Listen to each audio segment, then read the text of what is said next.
So let's focus on Ligue 1 for a moment or two. Andy, you might get your explanator out for this one, because I can't understand how Lyon, despite all their troubles this season, could mathematically, although it's unlikely, get a top 4 place and still face relegation.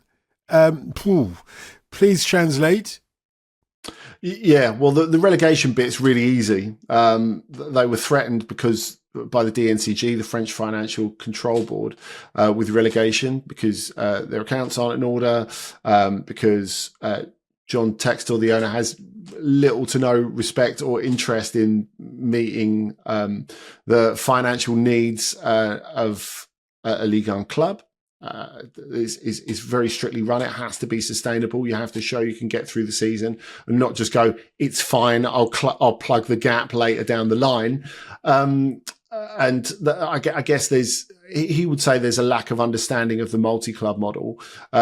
He has really just shown no desire to actually understand and meet the rules of French football in the DNCG. So basically, they've got given the rest of the season to get their financial house in order. If not, regardless of the results, they'll be relegated to Ligue 2. That's been hanging over them. And we'll come back to that a little bit later, actually.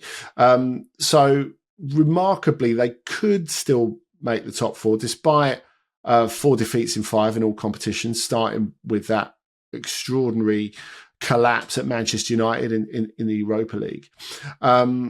They could still, they're 7th at the moment. If they win on the last day of the season against Angers and the 3 above them, Nice, Lille and Strasbourg, all lose, they could get in the top 4. That would be absolutely vital, because top 3 qualify automatically for the Champions League. And because the 3 above them already lost last weekend, that means that not only Paris Saint-Germain, but Marseille and Monaco have automatically qualified for the Champions League. 4th place means you go in at the 3rd qualifying round, and that means you have to win 2 ties or get through 4 games to get yourself in the Champions League group stage proper. So not the certainty of Champions League, but the possibility of Champions League, some sort of European football, presuming they meet the criteria of UEFA, which is not a given because they're getting told off by UEFA for various financial misgivings at the moment. That would mean at least they're sportingly qualified for Europe. Well, they can't qualify, Lars, through one route, which was blocked out by the match against Manchester United that Andy mentioned. So Europa League route to the Champions League became unobtainable for them. And now it seems that the consequence of that loss to Manchester United seems to have affected their entire season, because it was then it seemed like things started to fall apart. Yeah, it does seem like that. Just a couple of days after that extraordinary extra time defeat to Manchester United, they face Saint-Etienne. They're stricken rivals who are having a terrible time, on the verge of getting relegated. I don't believe they are fully relegated yet. I think they're just about still semi-alive. But they're coached by a Norwegian, Erik Horneland, which was, as much as I bring the Norwegian bias to the fore here, that was a puzzling appointment by Saint-Etienne. Like, I'm generally pro all Europeans all Norwegians who leave the country and try to do something abroad, and I do hope he does well. But that is not an appointment I would have made if I was Saint-Etienne, put it that way. And it hasn't. So yeah, they were facing their local rivals in big trouble, and they managed to lose 2-1. So you follow up that dreadful United defeat with a really humiliating defeat in the league. And they've lost 2 out of 3 since then, of course, against Lens and Monaco. So the season seems to have spiraled out of control at a very bad time. Those kinds of moments, that's when you want your coach to figure things out. But of course, he's spending some time in the stands because being banned and all that.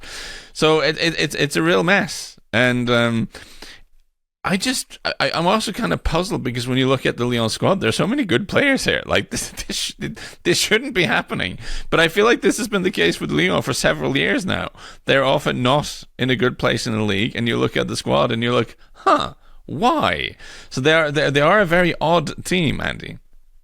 Yeah, I think that's fair to say. What I would also say is the instability at the club caused by Textor is something that makes it very hard to exist in a sort of calm environment. I think if we're talking about best practice, you want the players to just concentrate on the game.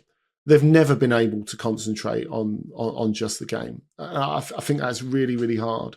So if you go back to last season when Pierre Sage got them from a position that no club had ever been saved from into European football, which was a remarkable result for someone with no history of being a top level first team head coach.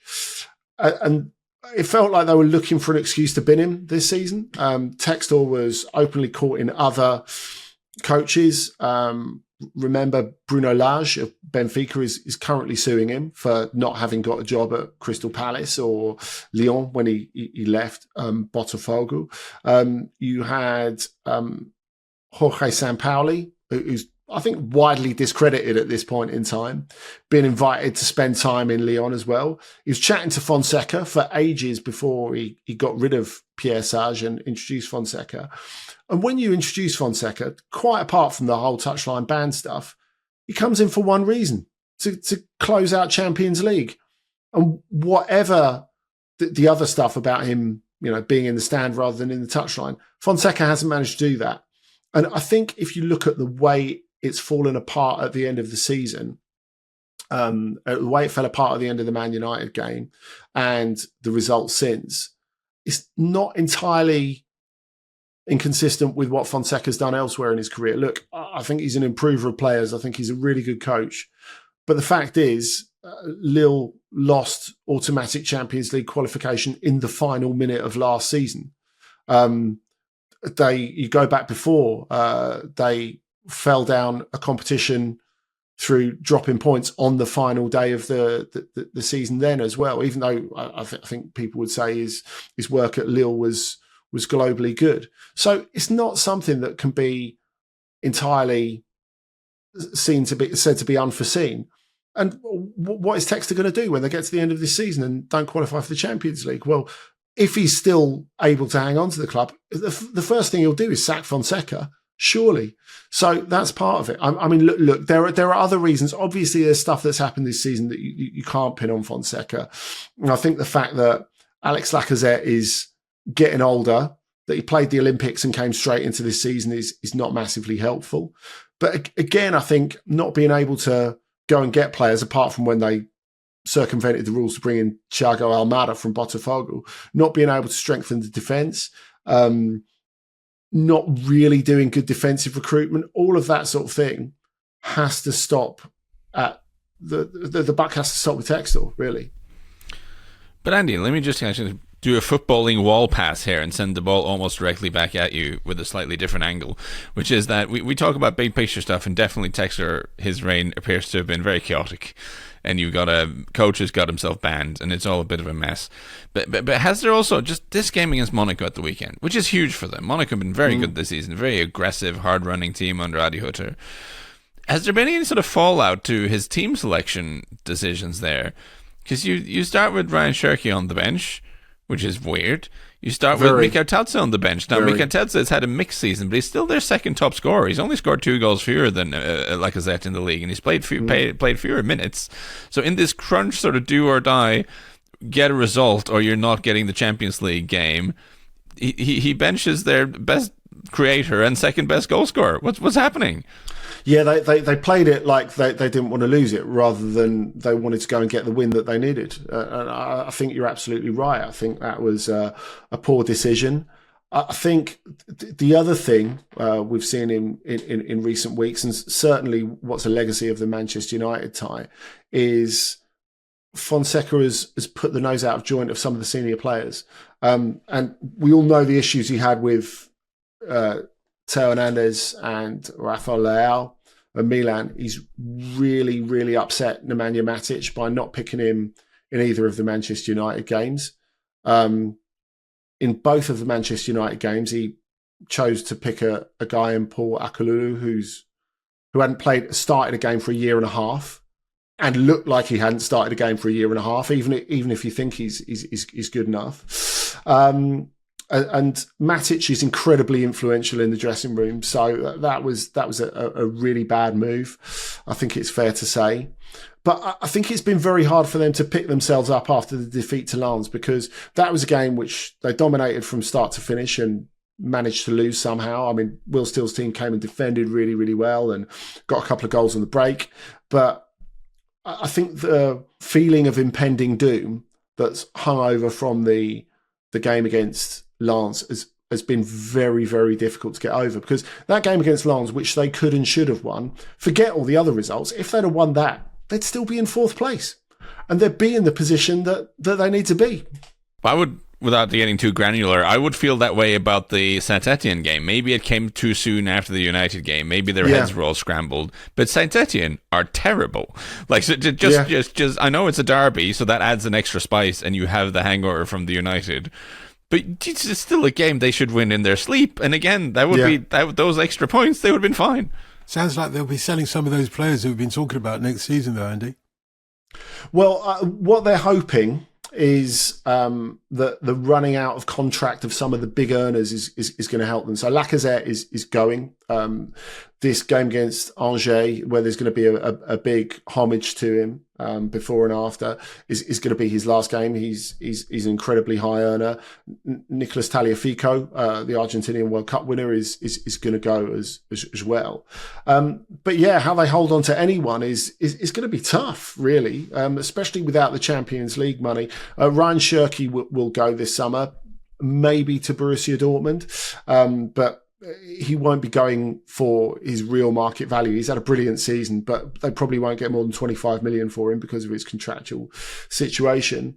So do they have to start selling some other players who they don't really want to, like Malik Fofana, like Mikatadze? Are they able to hang on and permanently complete the signing for Thiago Almada? And I guess a big question with the Almada thing, they would be able to get him for below market rate because he belongs to Botafogo, which is another one of Textor's clubs. But there's been increasing speculation in recent weeks, especially with Textor and the DNCG being at loggerheads, as to will Textor actually be able to keep the club? Or will it be like Elliott taking over Milan, where the lenders say, we don't trust you, we're taking the club in lieu of payment? So quite how that will shake out, it's just more uncertainty, and you can understand why the fans are worried.